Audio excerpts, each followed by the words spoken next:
Welcome back to the Whispering Hour, where the world sleeps, and stories wake.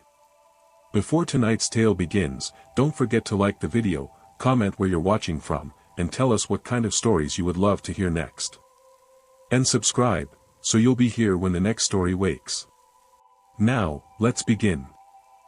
I learned quickly as a night clerk that discount stores keep different kinds of records than banks or hospitals. They remember in the small, inconvenient ways, how carts collect in the lot like pilgrims, which bulbs blow together on storm nights, which registers cough before they die. You show up for your shift and the place gives you a map of what to fear, the ladder that always wobbles, the pallet jack that squeals when you lean too hard on it, the freezer that fogs for no reason. You grow used to the store's little economies, how product moves, how returns gather like confessions, how someone always forgets a thing they needed until dawn. For me, Dollar Tree paid for my rent, and for a little distance from the life I'd half invented for myself, it asked only that I be there, steady. Steadiness is a currency at night. The more you give it, the more they trust you with the quiet parts of a shift. That's how you end up being the kind of person a building will test. We had an employee handbook that read like a gentle threat and an operations manager who liked the fluorescent lights on full because he said the customers felt safer. You don't need to vote to understand who runs the place. The staff are mostly a rotating crew of people who need the hours, students with tentative futures, older folks who'd been doing this a long time with small and careful pride, some who patched shifts together like a quilt. Among them was Harold, the kind of man the store calls a lifer, though he never wanted the word. Harold had worked nights for longer than anyone on our small crew had been alive.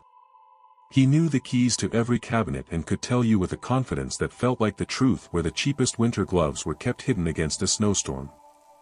He had a careful way of stacking cans so their labels lined up like small promises, and when he rested his palm on a pallet you could tell he liked the texture of cardboard the way a reader likes a good page.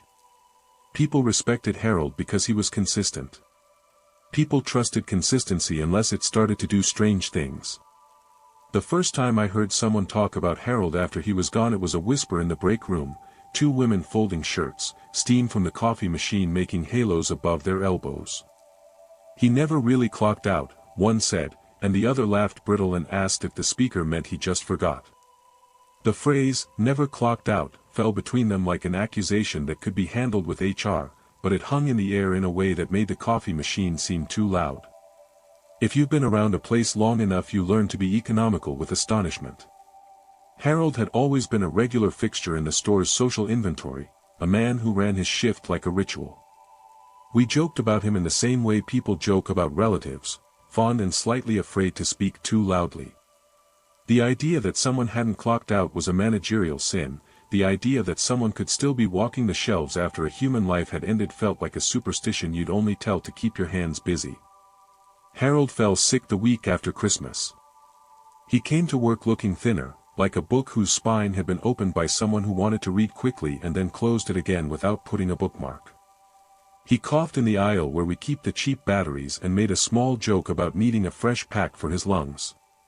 The company had a way of covering absence with an anonymous kindness, accommodations, a brief shift from nights to shorter days, because the numbers on payroll songs always prefer an even line. They paid for his doctor's visit and we all signed the card in the break room with small, hopeful messages written in the cramped loops of people who did not usually sign sentiment. He did not come back for his shift the first week in January. The manager said he'd been admitted to the hospital. There was a collection jar for cards. People visited him. He died on a wet Thursday, and the store put a small wreath by the front registers because the policy suggested a display of human warmth. We were sad in the way jobs teach you to be sad, practical and tidy, but sadness in a roster is not the same as being unmoored. Then, 2 nights later, someone said they'd seen Harold hanging a seasonal garland in the stockroom. It was a small report at first and you would have been right to dismiss it, tired eyes, someone's memory pooling into hopeful shapes, but it multiplied into pattern. A loading dock attendant swore he had waved at Harold when he walked out through the side gate, and Harold had nodded like a man and used to seeing visitors in his final hour. A child come with his mother to buy a party hat said he had seen Harold's old vest on a mannequin near the end cap in aisle 3, and when the child asked why the vest was there, the employee in charge of the display had no answer because he had not placed it. People started to say Harold's name in the aisles the way people mutter a deity's name in a building they hope will keep them. Patterns make stories plausible. The store hung signs and the manager told us the cameras had been checked and showed no footage of a man in the evenings after Harold's funeral. That is the way companies try to stitch frayed logic back together. You check the cameras and you draft the press release and you tell people to be patient. But footage and patience are not the same. Then the clocking system misbehaved. Our digital time clock is a little gray box bolted to the wall by the employee door, a mechanical heart that expects the same steady sound of badges tapping their ID through. One night, on the margins of a double shift, I noticed that the clock's log had an extra entry for Harold's badge, long after we had written his name in the sympathy card. Harold's employee number printed as if he had signed in for the 3 a.m. hour and then moved around the floor for a neat 4 hours. That's when the hair at the back of my neck lifted in a way alarms do. I went to Lorraine, our manager, and showed her the printout. She folded it and set it on the corner of her desk like a small official thing, eyes narrowed. Maybe the system reprocessed an old punch, she said. Old hands like her talk in ways that try to keep the ceiling from collapsing. We asked payroll to check. Payroll sent a terse email and said system logs showed Harold's badge active that night with entries of light movement around the store. We chalked it up to an error in whatever cloud infrastructure the company loved to blame. We were wrong to do that. We did not yet understand the ledger's capacity to use error as etiquette. People began to have the sensation of being politely watched. Not by a manager, not a human eye, but by something that learned to move in the margins of the store. Bulky carts that had been left in the lot would be found returned to the bay, folded and arranged with the precise ritual that only a lifer usually performed. A pallet would be rearranged in the night to reflect Harold's careful stacking, labels forward, edge perfectly lined. We told ourselves it was a kind person who liked things neat. If you prefer comfort, you will name the phenomenon in ways that keep your world sensible. But the ledger, this thing the store kept that made order of odd occurrences, was learning the mannerisms of its best employee and wearing them like a borrowed coat. There are softer terrors than hearing a voice, and some of them are slower, the absence of something you expected to feel. For me it was odd timing. I would feel a small ease in the aisle where Harold liked to fold greeting cards, the sort of ease that meant someone had stood there to align the rows and make the world less nervous.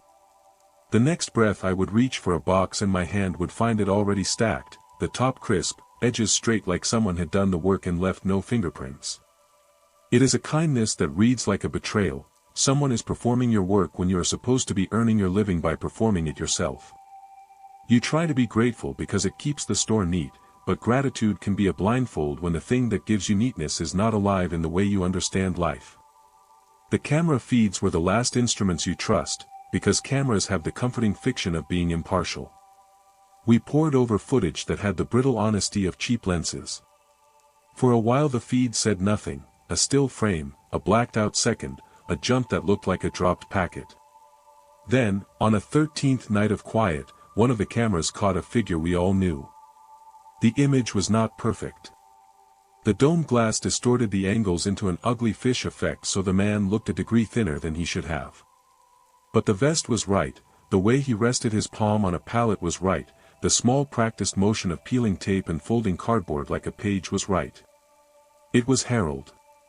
The footage showed him moving slowly down aisle 6, aligning clearance CDs that had been an embarrassment until he touched them and smoothed them into modestly respectable stacks. We watched it on a loop, trying to tell ourselves the internet had stitched an archival clip into live footage, trying to sell the idea that the server had been patched badly. But what the tape captured next is the sort of thing that sits in the chest because it has no good listener. Harold looked up at the camera and, for the sort of tremulous second the footage cannot render as warmth, smiled at us. Not at the lens like a man who knows he is recorded, not the performative smile of a clerk being filmed for training, but a slow, private smile that carried something like satisfaction. The night after that footage appeared, several of us were held in by a sudden inventory scramble. Lorraine said the corporate office wanted a recount of shrinkage and ordered everyone to stay. The fluorescent lights buzzed like a swarm. At the far end of aisle 9, the the stacks of party plates had been rearranged into an impossibly delicate tower, each box turned to show its label. People murmured about a meticulous thief or an employee who preferred ritual over speed. I felt a small, sharp pride at first when I realized Harold's fingerprints were metaphorically in the display. There was beauty and order, and then a small, animal fear slithered under the feeling because the store had started to show affection in the language of someone else's grief. We tried to be rational. We set up a watch schedule and took turns supervising the inventory. We left lights on and stood with our radios, the small way humans make presence into a tool. One night I was on the floor alone, sweeping the back aisle where leftover seasonal goods go to be forgotten, when I heard the soft, particular sound of cardboard being folded, the kind of noise that tells you a practiced hand is working at the margin. It was Harold's sound. There are noises you can identify because you have listened to them for long and they have become as familiar as your own breath. It soothed me, in a raw, dangerous way, to think he was here doing the small right things. I turned the corner and found nothing but a perfectly stacked pallet. The shift was empty and the door to the back alley hissed closed somewhere far away. The sound had been real enough to fool my bones, but there was no body to claim the credit. Then a clerk named Rosa, who is a woman practical in a way that makes you trust a recipe, swore she'd touched Harold's sleeve. She said she'd been reaching into the box for cheap greeting card envelopes when her hand brushed fabric that smelled faintly of pipe smoke and talc, like the smell Harold's scarf always carried. Her voice was steady when she told it to me, and you learn to trust steady voices because they do not embellish. She showed us the place where she'd felt it, the edge of the pallet where the boxes met. She swore it had the indentation that a human shoulder would press. We argued a while about who might have sneaked back in, about security footage, about whether we were all getting sentimental. But sentiment is pale solace when a thing keeps doing small intimate gestures. Harold's presence became useful in a way the company appreciated. Shrinkage went down in small, measurable increments. Pallets were less messy. Customer complaints decreased because someone was, mysteriously, tending to the corners that usually get ignored. The district manager kept saying, in his crisp way, "Good work, team," and handed out gift cards like a man who believes praise is the same as saving. People who were practical started to plan night routes around the places Harold preferred. We would put things out in the morning for him as if he might need them. It is absurd but comforting to think a dead man tidies up for you. And then you realize this comfort is bought with a subtle excision. For the ledger to accept Harold's deeds, you have to not ask too many questions about what it costs to receive them. The price showed up in smaller ways.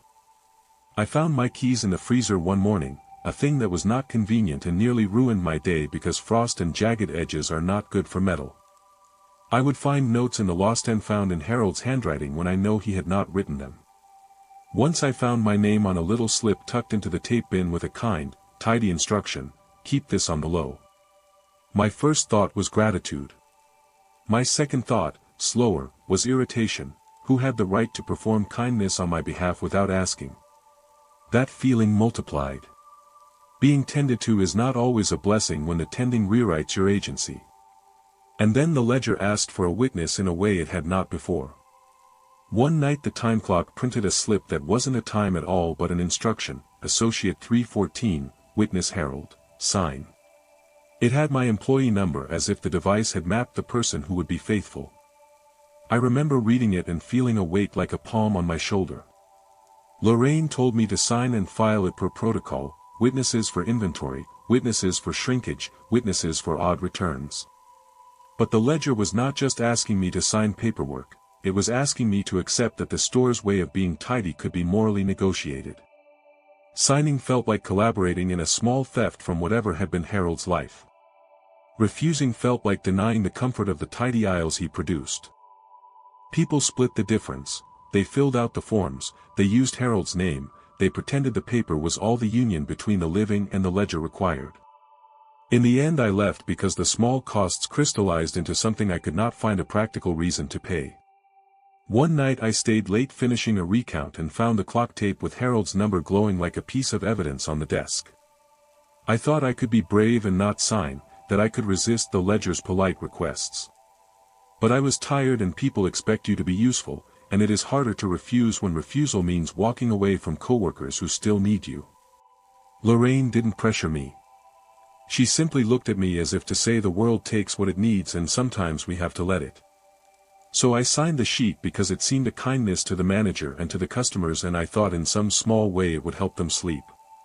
The thing about signing was immediate. That night I dreamed of Harold folding boxes in a perfect rhythm and then woke up realizing I could not remember the taste of my favorite cereal. The ledger takes at the margins and you pay with the tiny purchase of a memory. If there is a tidy moral here, it is a modest one. Kindness thrown by a place that knows how to count things can be a debt. Let your witnesses be people. If the clock prints a slip with a name and asks for a witness, don't sign it alone. Bring someone who will be able to tell the story of you unchanged. Keep your small memories safe in the mouths of friends and family who will say them back to you when they too get fuzzy. And if you find yourself being tended by a kindness that has no heartbeat, ask what is being rearranged for it to work. The store will always like being tidy because tidy sells better in the morning. You can be grateful for that order and still keep a corner of your life for yourself. I left my vest in the lost and found with Harold's name folded into the pocket like a small apology to whatever was left of him. I still dream sometimes of a steady pair of hands arranging bargain candles into soft rows, of a man humming quietly and smoothing corners with a patience I miss. When I drive by stores at night now, I look for the man who walks like someone who never quite goes home. If you work nights and someone told you to be steady, remember there are ways that steadiness gets spent. Keep your ledger of favorites in friends' pockets, not in a scanner's log. And if Harold ever passes your aisle, thank him quietly, but keep the list of your own small things in your own hand. Working nights at Dollar Tree teaches you how small details become instructions. The job is mostly rote: fold the cheap towels the same way every time, turn the price tags to face forward, line the plastic frames so the forward grain runs in the same direction, little gestures of order that make a store readable and friendly in the morning. You learn to trust routines because people expect consistency. They expect that someone, somewhere, has the shelf arranged the way the daylight will demand. That steadiness is a kind of currency in the night. The more you give it, the less likely anyone asks uncomfortable questions about where you're going with your life. You trade hours for bills paid and for the thin, soft kindness of knowing your shift will end. The problem starts when the place you keep steady decides to buy its own comfort in peculiar ways. It was the mirrors that started it, as small things often do. Dollar Tree sells them by the dozen, plastic-backed rectangles, long warped panels that turn your face into an angle you don't quite recognize. We used to stack them like other cheap goods, not thinking much about what a reflective surface does when everyone else is gone. Aisle 10 was the mirror aisle, a narrow ribbon of glossy things that gave you the disquieting sense that someone else might be standing just off camera. For a while I ignored the way my reflection lagged in those mirrors, the fraction of a second it took for the likeness to catch up when I blinked, until the lag stopped feeling like a defect and started feeling like an invitation. The first night I actually noticed it for real, I was restocking frames and folding the same box of plastic picture stands into place for the 10th time. I looked up and my reflection blinked after me, a tiny, infuriating delay that made the world hiccup. I leaned forward to test it, the reflex of someone who believes there must be a mechanical explanation, and the reflection leaned too, but with a hesitation that made my palms sweat. I stepped back and the reflection smiled a fraction later than I did, a patient, wrong smile like a child practicing an expression it had seen once. For a second I thought it was a trick of the lights. Then the mirror tapped. Not a sound that came from the store, no speaker, no faucet, just a sharp, polite tap against glass, soft enough to be ignored and precise enough to be noticed by someone who had stopped pretending everything was fine. Tap. Tap tap. Pause. Tap. It was the sound of someone knocking to be let in, except the knocking came from the inside of the mirror. I remember putting the box cutter flat on the shelf and holding my breath, feeling as if the aisle had folded inward and the rest of the store had stepped out to watch. I tapped back because the absurdity of the thing made me play at bravery. One knock. The mirror answered with 3. Not frantic, measured, like someone testing a rhythm. Then, across from me, another mirror, the cheap full-length one we kept propped by the seasonal display, answered as well. The tapping moved down the row like someone walking from pane to pane. I left that night with my hands shaking and made jokes in the parking lot I didn't mean. The next day a mirror was missing from the front display and leaned against the break room door. The inside of the glass had fingertip smudges. Not the lazy grease of a customer who'd run a hand down it to check her hair, these were prints on the inside, dull in the way a hand prints on the wrong side of a window when someone is pressing to be seen from their room. I asked the day guy who had moved it and he shrugged like it was nothing. Small stores inherit oddness because nobody wants to admit a thing strange enough to require explanation. It stopped being harmless when the reflections started acting independently. The first time that happened, I was arranging the cheap birthday hats for a customer who'd left a mess and wasn't even there to apologize. I glanced up and my reflected self was smoothing the hats with a care I hadn't taken. My body was hunched over the shelf, the reflection's shoulders rose and lowered in a rhythm that was not mine. I straightened and the reflection straightened, a hair's beat late, then tipped its head like it was listening to something inside the glass. I felt watched in an ancient, personal way, not the broad surveillance of a camera, but the intimate attention a person gives when they study someone they love and also fear. The sound came back that night and it carried a pattern I'd learned to dread, a light staccato under the hum of fluorescence, 3 taps followed by a pause, then 2, then a long slow drag across the glass like an impatient finger. Once, when I tapped the pattern back, a mirror at the end of the aisle tapped my name in rhythm. I don't mean it shouted or spoke, it spelled it with knocks. Tap, tap. Tap. Tap tap. When I read the beat into the faintness I felt the blood leave my face a little. I checked the rear of the panes for wiring. I checked the screws and the fastenings. There was nothing inside but the cheap board and pasted backing you see on display items. We joked about pranks and teenagers and bored drivers. We told management about a misplaced mirror as you tell a story to someone whose job is to fix things with a spreadsheet. They brought an electrician in with a clipboard and a practical frown. He ran his tests, clicked his pen, said the panels had no anomalous circuits, and left with the same calm the company sends when it wants to be sure that nothing will threaten stock turn. Just supply chain noise, he said. Probably someone moved askew. Say that and the room breathes easier because the world still has a ledger that makes sense. The ledger's language is tidy, SKUs, timestamps, loss prevention codes.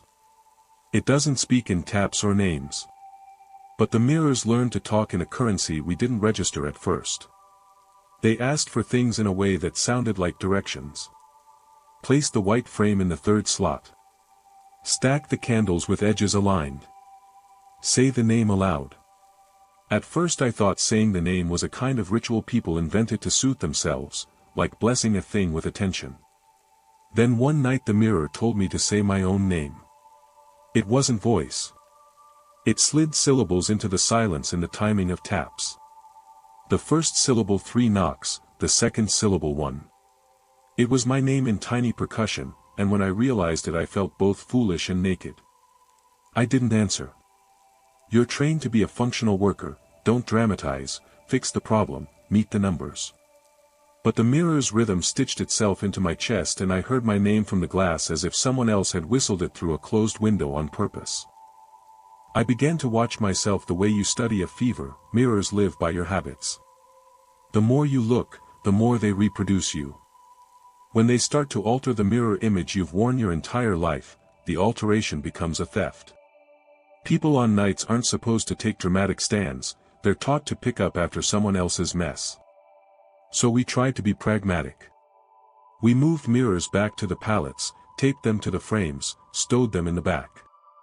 We built piles in the stockroom and covered them with sheets because the old housekeeping ritual of covering things felt like defense. It didn't help. Mirrors aren't satisfied by being boxed, they gnaw at the small cracks, light under a drape, a sliver of reflection in the stainless lip of a freezer door, until they find a place to look through. Once the reflections began to act, they also began to coordinate. I remember one night standing by the registers and watching the monitors because it's what bored humans do. On every screen the tiny rectangle of my aisle held a figure tilted too still, hands folded, and as I watched the feeds, the mirrored surfaces in the physical store answered in rhythm. A mirror in back tapped once and, in the same beat, a freezer door in produce clicked. The effect was slick and disciplined, like a choir that had been practicing quietly until it learned harmony. We called management.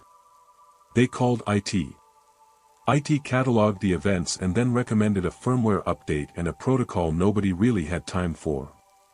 Updates don't fix things that are not technical problems. The first time I felt the mirror's intent was also the first time the mirror did anything truly feral.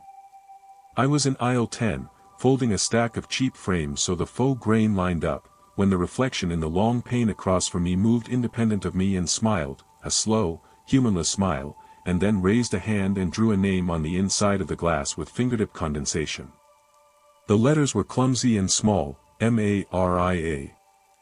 The name belonged to one of our regulars, a woman who bought the same plastic vase every other week and whose laugh sounded like a bell. The next evening Maria came in and burst into the aisle with a panic-struck look because she hadn't seen the note. She had been fretting about a missing heirloom her mother had always kept in a frame. She found the frame under a stack, bought it with trembling hands, and told us later she had come because someone had called her name. She cried when she found it, and even writing that down now my chest tightens at the memory because that cry was a jagged, honest thing not meant for fluorescent lights. Small mercies are odd things. They teach you the ledger has loopholes. You can get something back if you play the strange game correctly. We found ourselves splitting into two kinds of people, those who would comply with the whispering and those who refused. The compliance looked like kindness: say the name, set the object where the mirror pointed, burn a receipt behind the dumpster. The refusals looked like stubborn survival. People who complied sometimes had a ring missing from a drawer or a tune gone from the hum of the morning. There is no obvious accounting to how much you give when you perform the ritual the mirror asks for. The cost is not always cash but sometimes memory, the small details you keep like notes in the collar of a shirt. I tried not to be the kind of person who pays strange prices for tidy aisles. I left earlier some nights. I washed receipts in the restroom sink and flushed the paper instead of folding it into a shrine. But being careful is expensive in the way that leaving the job would have been. You can't barter away rent. You can thumb a coin for coffee and say you will quit tomorrow when you mean it now and then put the idea back in your pocket because tomorrow you've got a shift and you need to look steady. The mirror liked names. It learned that saying a name quieted something for a night.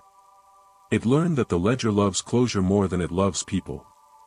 So sometimes it offered returns and sometimes it demanded witness. The night the mirror asked me to say a name for its price was the night I understood the arithmetic of the place: slow gain for the living, small theft from the knotted corners of ourselves. I had been hanging a row of discount frames when the long pane fogged where it had not fogged before and, in the vein of tiniest condensation, someone had written, 314, say his name. My badge number. My name. A transaction in shorthand. I left my shift with my hands in my pockets and a new kind of hollow in my chest that no amount of daylight could fill. There are many forms of cowardice and bravery in retail. A few of us learn to perform the ritual with witnesses. You say the name out loud with somebody who will remember it and repeat it if the ledger tries to take it. We made paper lists and tucked copies into the pockets of our coworkers. We burned receipts and marked the ashes with chalk. It's a ridiculous liturgy and it sometimes worked, enough for someone to find a ring in a jacket or a photograph under a bin. But it came at the price of forgetting small private things, an old joke, the precise turn of a parent's phrase, things I now have to call my sister to ask because the edges have been rubbed thin. I don't tell the story as a morality parable, people will do what they must for comfort. I tell it because I want you to know that some places balance themselves with names and that sometimes the people who work there pay without being asked. If you ever hear a soft knock coming through a speaker or a tap across a glass in a store that sells blue plastic buckets and last year's Valentines, take your witness and hold it tight. If they ask you to say a name, make sure you have another mouth to back you up. Keep the pieces of your life with people who will say them back to you when they, too, get fuzzy. I quit a week after the name that bore my badge appeared beneath the condensation. I folded my apron into a neat square the same way Harold used to fold his, another man who tidied the world because it made him feel steady, and left it in the lost and found like an apology. Sometimes I still catch my reflection checking me a beat late in the window of a parked car and, for a moment, I look away until the delayed blink catches up. It is easier, now, to avoid mirrors than to live near a store that counts the cost of returning lost things in the currency of the human mind. If a mirror ever taps your name, don't be the first to answer. Bring someone with you. Say the word so it is not only yours. Keep a friend's voice in the room like a talisman. Because the ledger will keep learning how to name things, and the less you let it do alone, the more of you will remain yours. I worked nights at that Dollar Tree for a long stretch because life has a way of offering you shifts that are beguilingly simple: clock in, put labels straight, rotate stock, lock up. There is a rhythm to it that comforts you when everything else feels like a shuddering question: sweep the floor, face the packages, tidy the end cap, and on the nights when the store is the quietest, you can hear that rhythm like a pulse in your ear. People assume where I work that the place is full of nothing but cheap things. What they don't see is that those cheap things hold stories. Paperbacks that smelled like someone's bus ride, picture frames someone used for a single photo and then discarded, a perfect plastic mug that someone bought for a child and then never remembered why. The store is a repository of half-lived lives, and the night shift is the unglamorous priesthood that catalogs them. It was in that catalog that I found Harold twice, once in the registry, and once in the aisle, shoulders moving as if he'd never left. Harold had been a kind of legend on our night crew: steady hands, soft voice, the man who could fold paper towels into perfect little rectangles with the kind of care that made charity displays look like altars. He died on a wet Tuesday and the store put up a small floral decal near the registers for a week, and then business kept happening and everyone carried on with the practical grief businesses know how to do. We signed a card, we made a donation, and someone left a small photograph behind the breakroom microwave. That should have been the end of it, proper and administrative, but grief never signs the box on the ledger that saves us from surprise. For the first month after Harold's funeral, people said quietly, only half joking, that the place felt fuller, inventory got neater, things were where you expected them to be. Then the stories began, small at first, the kind you tell someone in the smoking area and then forget because lateness makes you sloppy. Someone found a lost pair of gloves folded in the freezer door, a child's cheap watch reappeared on a shelf where a woman swore she had been looking for one for months, a receipt was neatly folded and left in the till with a single line: "Thank you." We smiled and called it coincidence, human kindness, the myth of the tidy building, until one night I saw Harold myself and the world rearranged itself into a question that never stops being uncomfortable. It was slow, the way most important things happen. I was stocking picture frames in aisle 5, the cheap cardboard ones with the fake wood grain, and I caught the tilt of a shoulder in my peripheral vision and thought someone else was there to help. I turned and there he was, in his old green vest, his hands moving precisely, face lowered in that focused way he always had, arranging frames so their corners met like small promises. For a moment I thought I had misread my eyes, maybe some man with a similar build, but then he hummed softly under his breath, a tune I recognized because Harold hummed it while he worked, and my stomach dropped the way it does when you find a photograph in an unexpected pocket. I said his name out loud without thinking, Harold. And the shutter of the overhead lights flickered in a way that made the fluorescent hum feel like a throat clearing. He didn't look up. He just kept working, patient as a machine, folding a frame back into place and then smoothing its face as if it had been waiting to be touched. I wanted to tell him he was dead and that people missed him and that it was wrong to be here in the light like this, doing the small holy work we reserve for the living. But my mouth made the wrong choices, it made weak sounds and then gave up. I stepped closer and found I could feel a cool breath not on my skin but inside my chest, like the air between us remembered him better than my memory did. I watched him for a long minute in the patch of aisle light and then, when he straightened, he set a small frame down and turned, slow as tide, and looked at me. His smile was the kind of smile that asks you to trust an arrangement you do not understand. It was not exactly happy, not exactly sad, just steady in the way he had always been steady, and then he folded his hands and pushed a tiny scrap of thermal paper toward me as if the registers themselves had delivered a receipt of obligation. On it was a time and a single name, Mira, and beneath it the instruction, keep it safe. He mouthed the word once, too soft for me to hear, and then he walked away. Not like a man who left the floor and went home to bed. Not like a person at all. He walked like someone who had always worked night and planned to keep doing so. The cart clacked softly behind him while his vest brushed the shelf edges, and then he was gone. I stood there with the scrap in my hand like an accusation. There are moments in these jobs when your head fills with practical thoughts, a checklist, a duty, and I was so practical I almost filed the paper in the drawer with lost tags because the world tells you to make things tidy. Instead, I carried it to the back room and folded it into the pocket of my apron and told no one because when you announce miracles or ghosts the ledger of a place wants you to explain in terms of returns and liability. The next day a woman came in and found the exact frame Harold had set down, and she fell to her knees in the middle of aisle 5 and wept like a sound you can hear in your bones. She said she had never called us before and that the frame had been in her attic for 10 years, some memory of a father she had forgotten, and she swore she had just felt she should look there again. She left the store holding the cheap cardboard frame like a relic. Someone handed her tissues. Someone else said quietly, "Maybe it's Harold."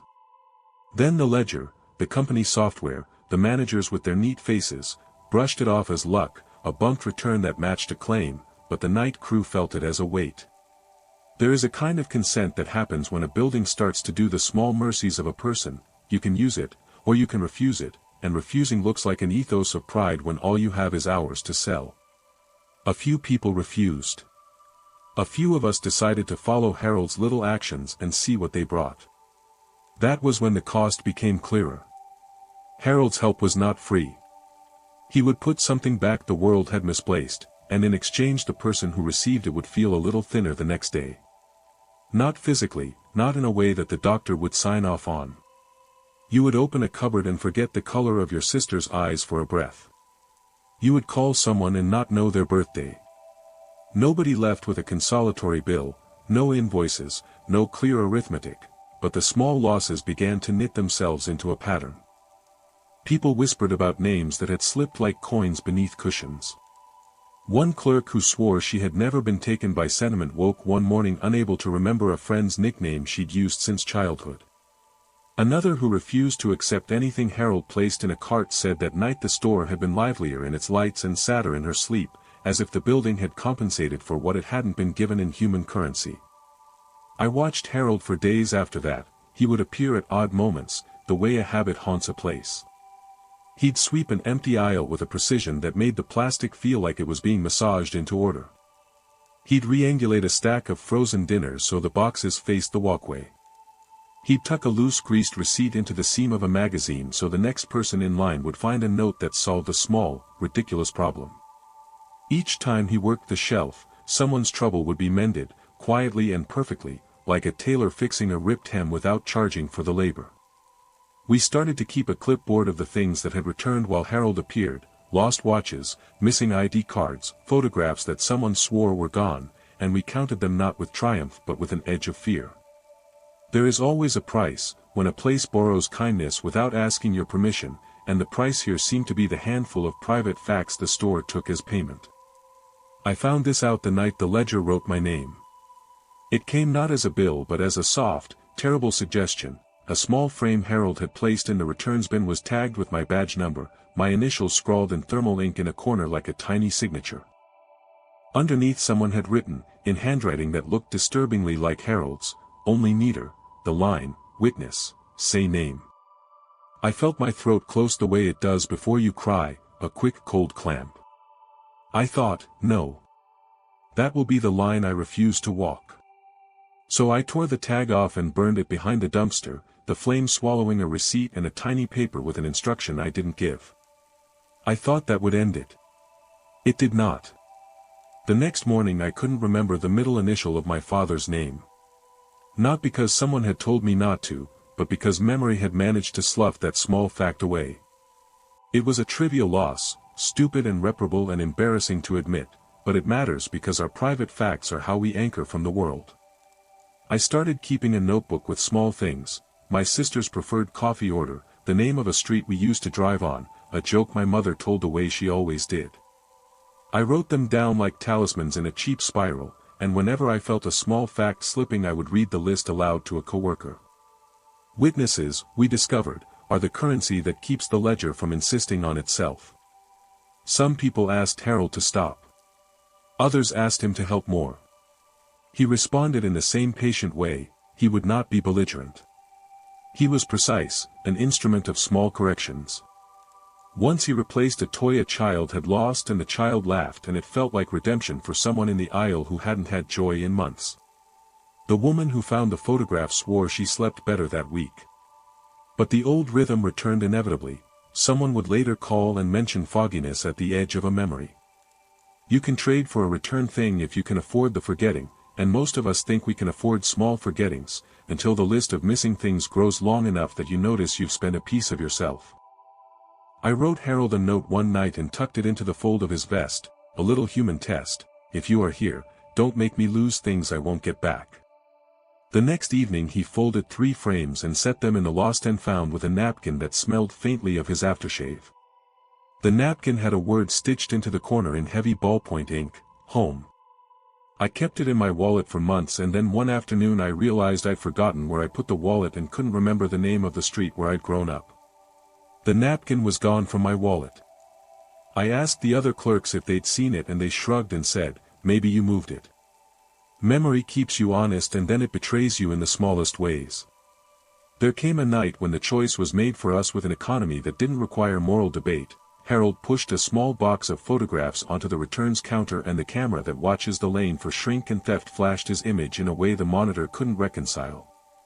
The timestamp showed a man clothed in wear and habit the store had records for, and for the first time HR called a meeting. They asked us questions that were practical: did you see anybody?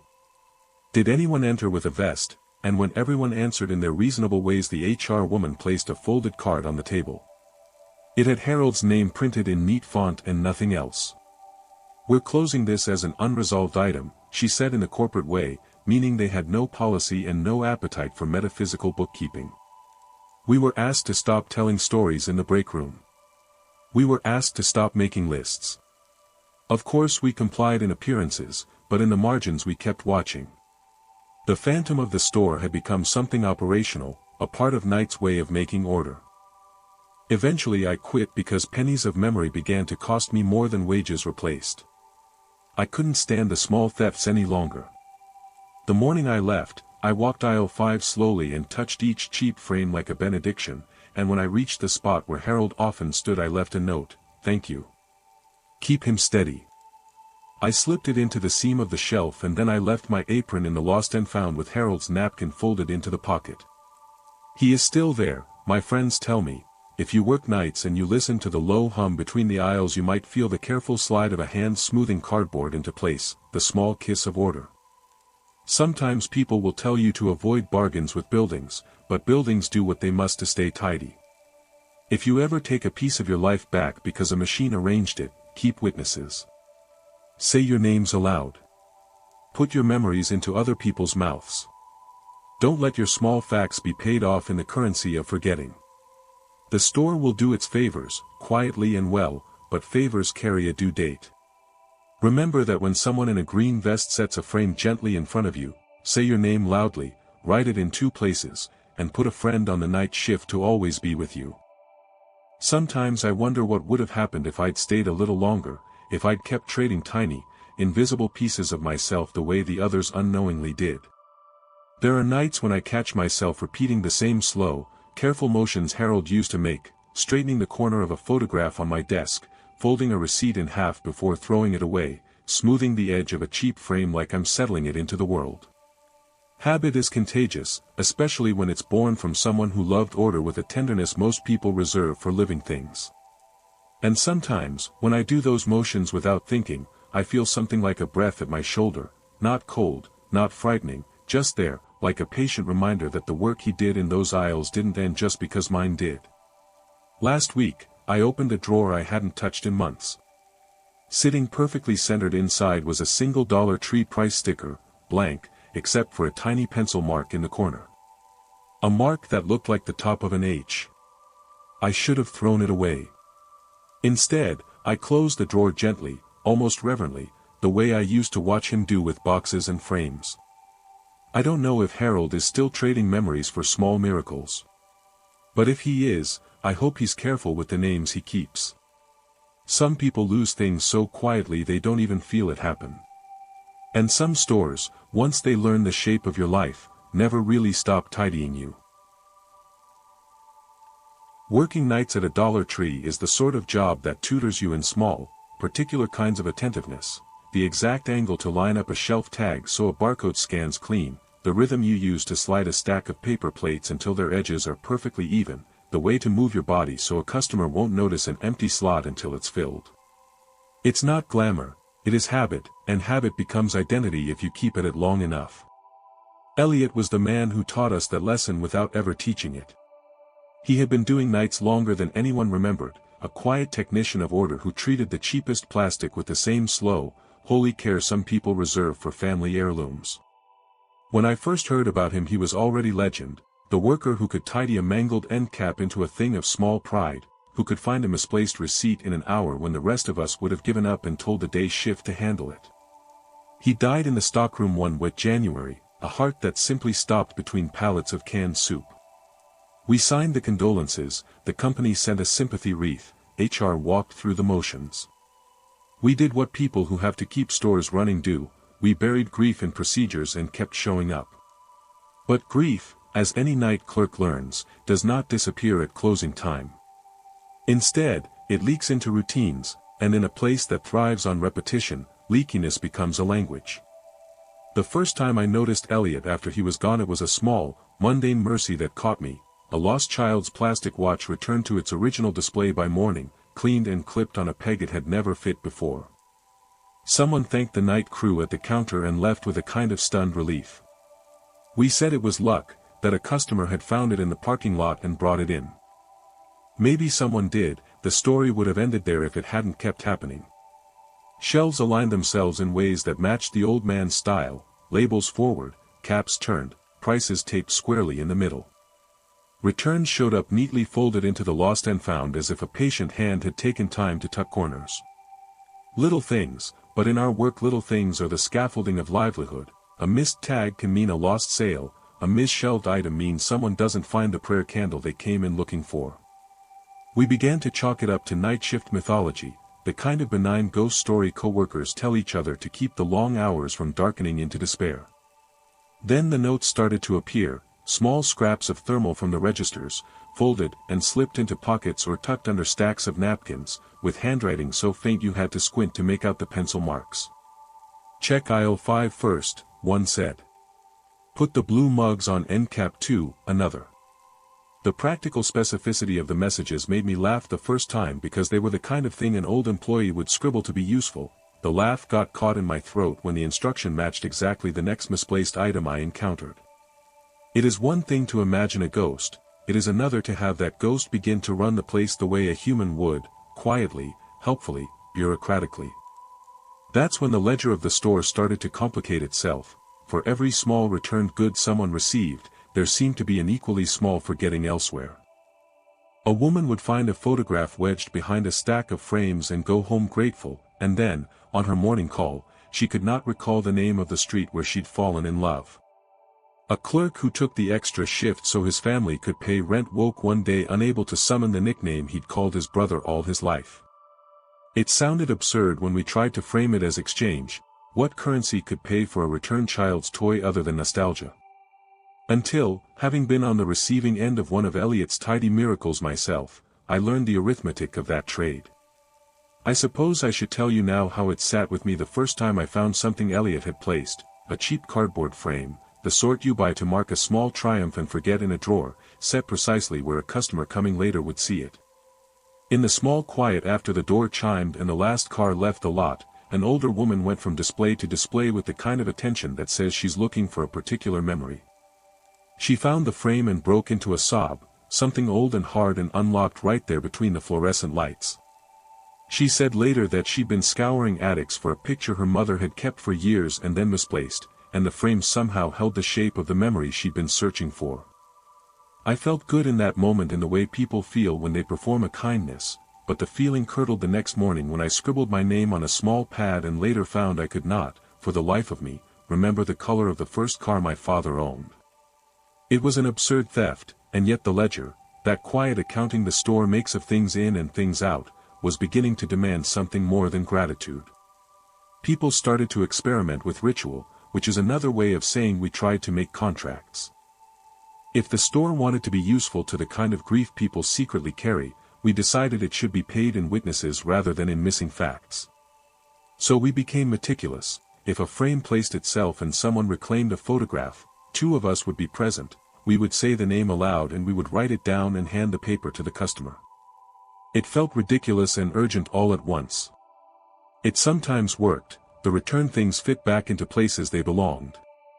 Sometimes it didn't, and the forgetting came as a subtle, treacherous erosion, a phrase scraped off a memory, a recipe unmoored in a drawer.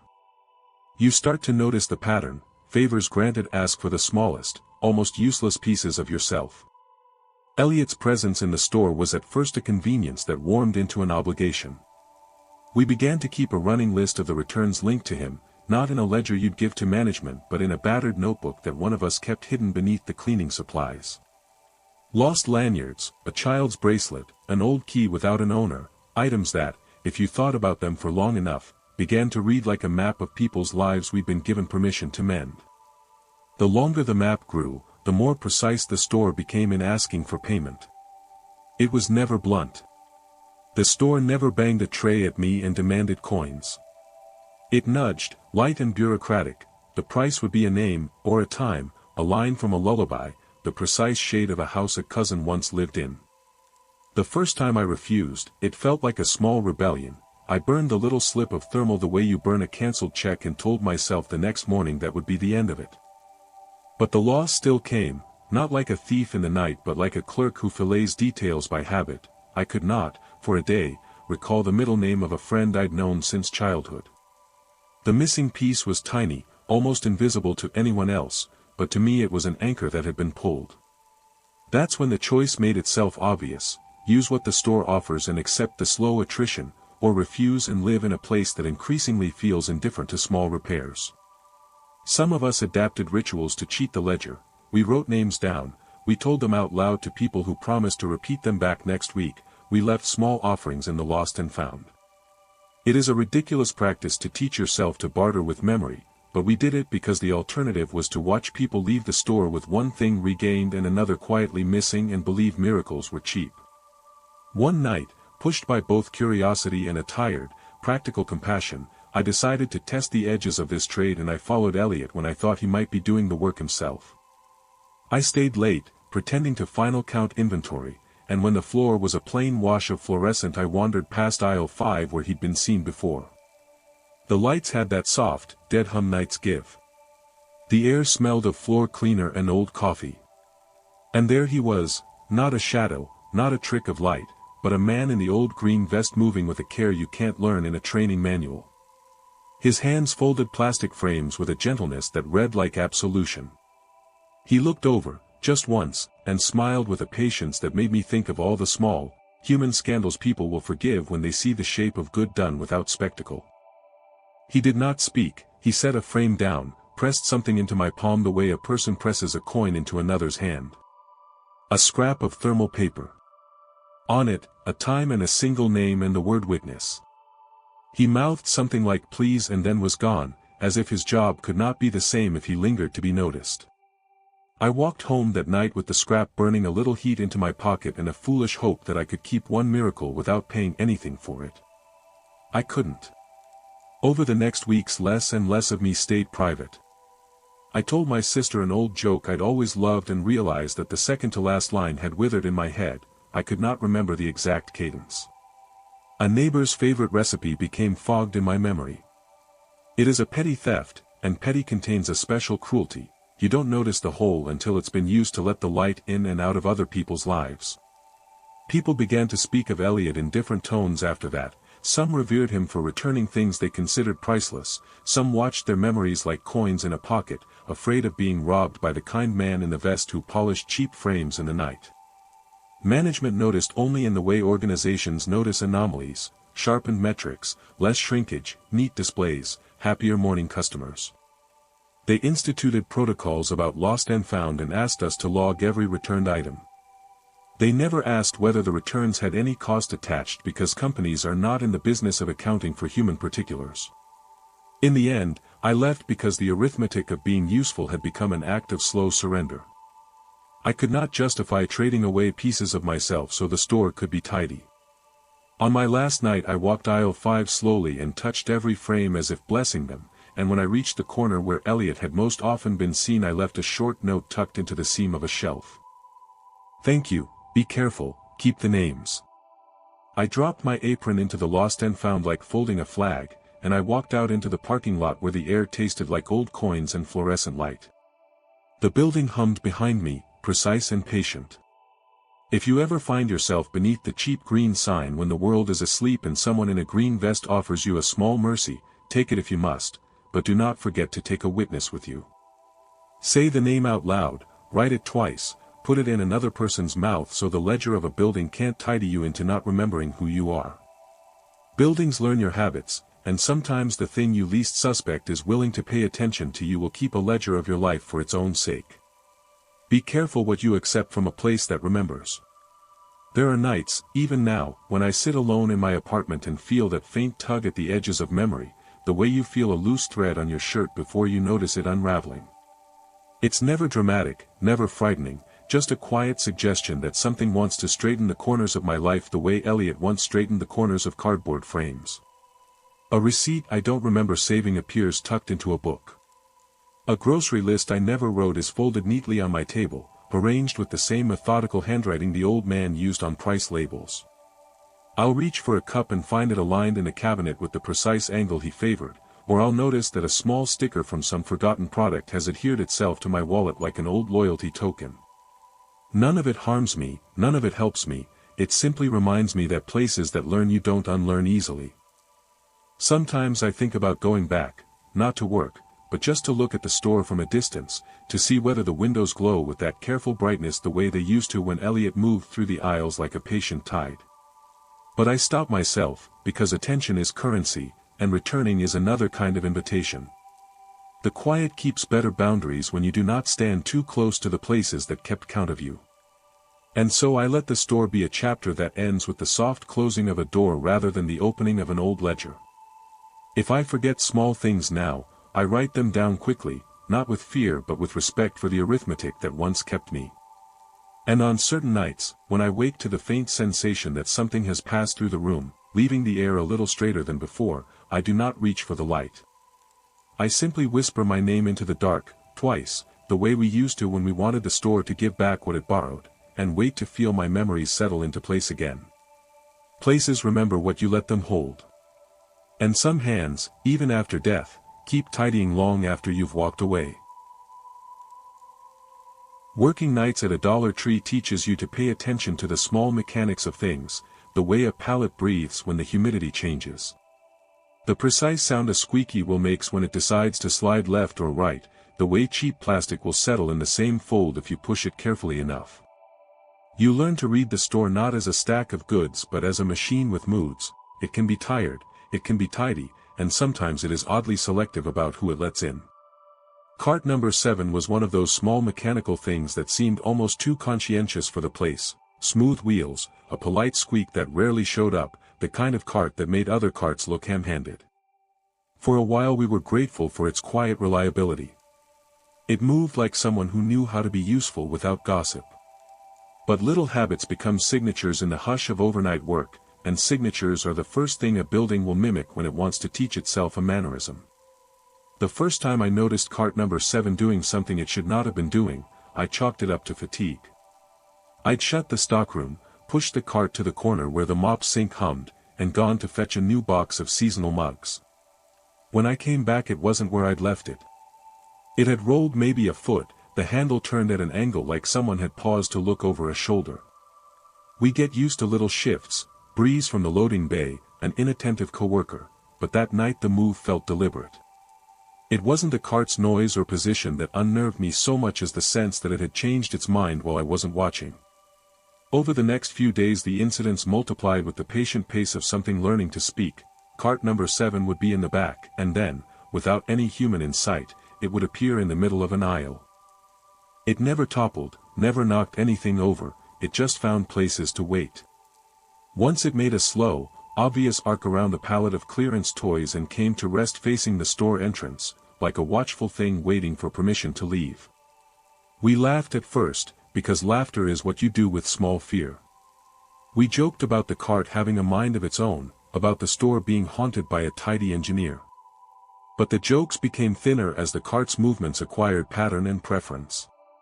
The real problem began the night cart number 7 came back with things it shouldn't have had in it.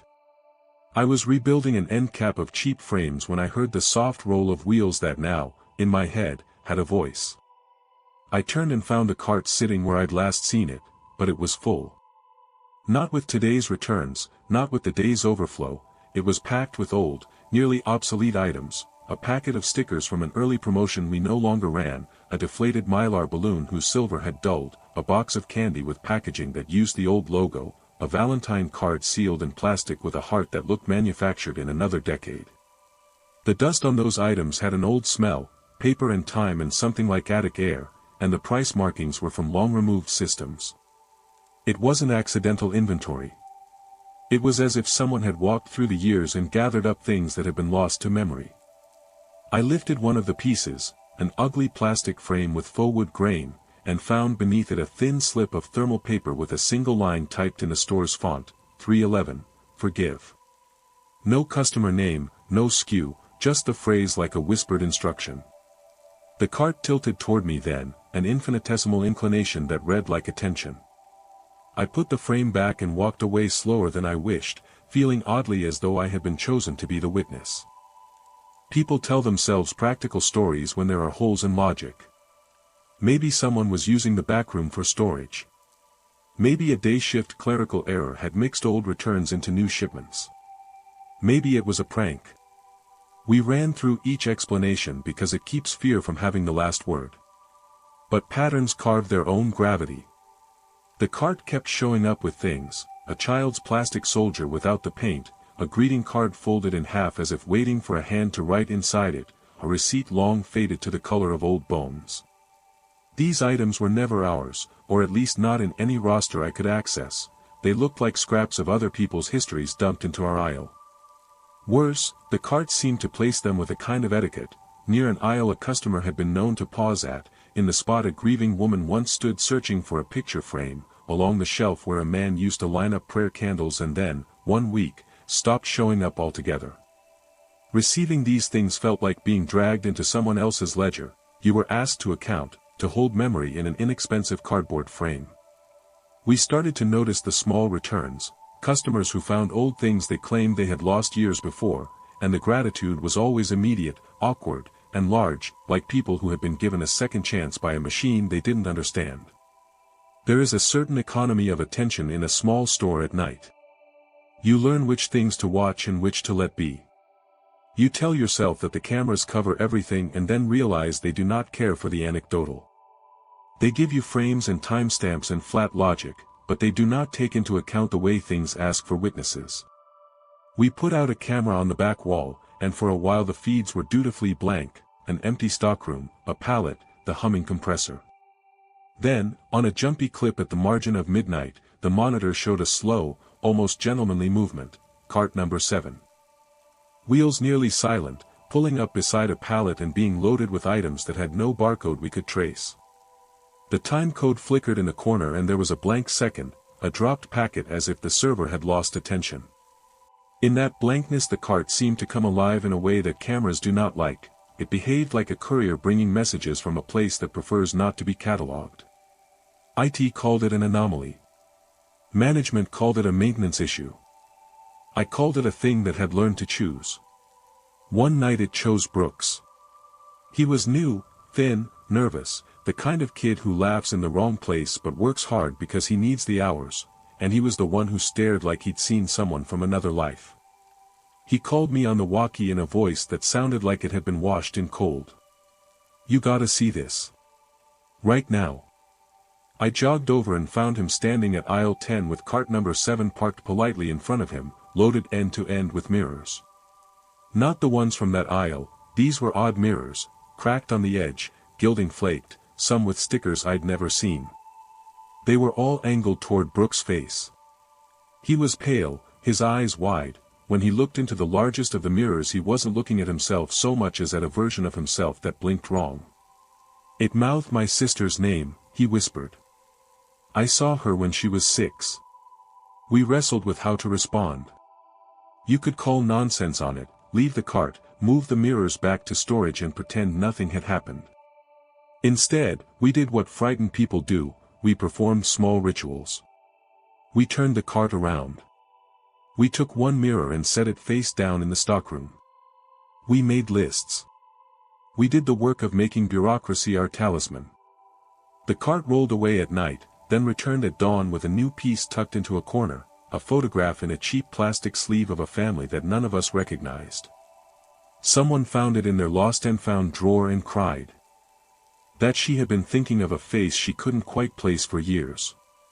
So the cart's offerings seemed to stitch themselves into us whether we wanted them or not. The more the cart gave, the more it asked. Not in cash or in labor, those are easy to count, but in memory. People who handled its haul reported losing small things, a lyric that would not come to mind, the exact middle name of a childhood friend, the smell of a particular dish. You think it's superstition until your sister calls and can't remember the recipe you grew up with, the punctuation of a family joke smudged at the edges. We started watching ourselves for missing margins, what detail slipped when you turned away, and it was like a house taking from you piece by piece and doing it so gently you thought it was wind. Some coworkers grew superstitious in ways that felt practical. They would say a name aloud before they moved an item that came from the cart, they would write notes and put them in the pockets of aprons, they started carrying talismans, an old coin, a button, a slip of paper with a loved one's name. We developed a shabby, human liturgy, witnesses for things, signatures for returns, 2 people present if an item felt like it would ask for a price beyond cash. It was ridiculous and necessary both. Finally, the cart led me to a door we didn't know we had.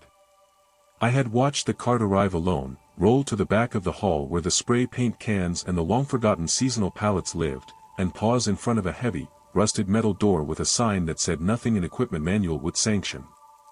I had never seen the door open. The cart tapped at it gently, like someone calling from the outside of a locked room. The key Sharon kept on a ring labeled "Backstuff" fit in a lock that felt older than the building.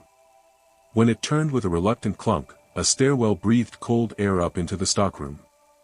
The cart rolled forward like a devoted animal and descended into the dark.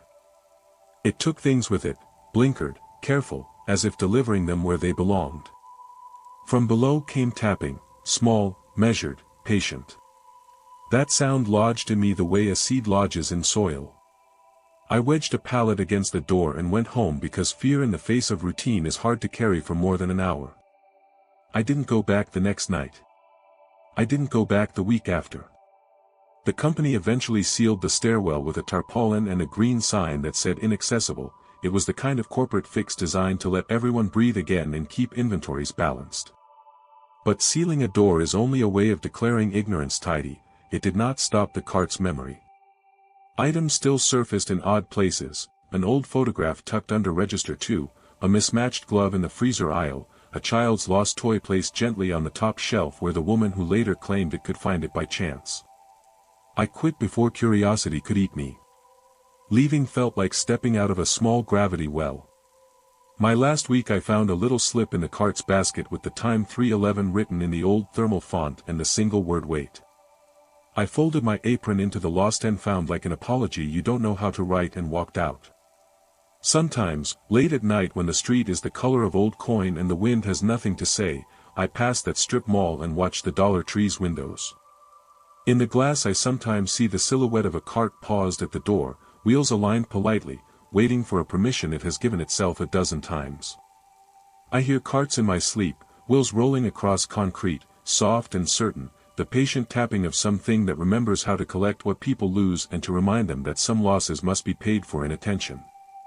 If you work nights and you see a cart where a cart should not be, take someone with you when you follow it. Say the names you love out loud before you step toward the door it wants to open. And if a cart ever gives you an old thing that looks like a memory, keep one witness who will carry that memory back to you if it begins to fade. The machine can be useful and kind in strange ways, it can also have a terrible thrift. Respect the things it brings, but keep your own edges marked. Don't unlock doors for curiosities that can walk back in the dark. The strange thing about leaving that job was realizing how long the habit stayed in my body. Even after I quit, I found myself listening for wheels in places where there were no carts, turning my head at the faintest rolling sound on pavement, pausing at the soft click of something shifting its weight. Memory isn't just what you keep in your head, it's what your muscles do when you're not paying attention. And for weeks afterward, my body acted like cart number 7 was still somewhere nearby, just out of frame, waiting for me to acknowledge it. I remember one night, about 2 weeks after I quit, I was in a Walgreens buying cold medicine. I reached for a bottle on the shelf, and the metal rack beside me made the softest sound, like a wheel aligning itself with a tile. I froze so hard the bottle nearly slipped from my hand. For a moment the aisles around me felt too long, too familiar, as if the entire store had shifted into that Dollar Tree quiet. And then I saw it, just for a breath, my reflection in a freezer door behind me, turned slightly more than my real body was, head angled as if listening for something I hadn't said yet. When I blinked, the reflection snapped back into place. Moments like that make you rethink what you think you've left behind. People talk about hauntings like they're tied to buildings, but I don't think that's true. I think some hauntings follow the shape you make in a place, the path your feet wore, the air you disturbed, the things that watched you quietly because they found your attention useful. Cart number 7 didn't need the store to exist. It only needed memory. And memory travels. I still avoid looking too long at shopping carts in any store. The newer ones have a shine that reflects light differently, but sometimes, if the aisle is quiet and the night is too deep, I catch a slight turn in a wheel that isn't caused by the slope of the floor. A small adjustment, patient and careful, like something acknowledging me from a place I can't see. And on the rare nights when the world goes completely still and every appliance has paused its humming, I swear I hear a familiar rhythm in the silence. One soft roll, a faint tap, a pause, another tap, and the long quiet drag of something settling exactly where it wants to be. I don't go near the window when I hear it. I just sit quietly and listen, reminding myself that attention is a currency, and I've already paid more than I should have. You have been listening to The Whispering Hour. Tonight's tale fades softly, leaving its last light in the quiet corners of your mind. Let the echoes settle. Let the darkness rest. Good night.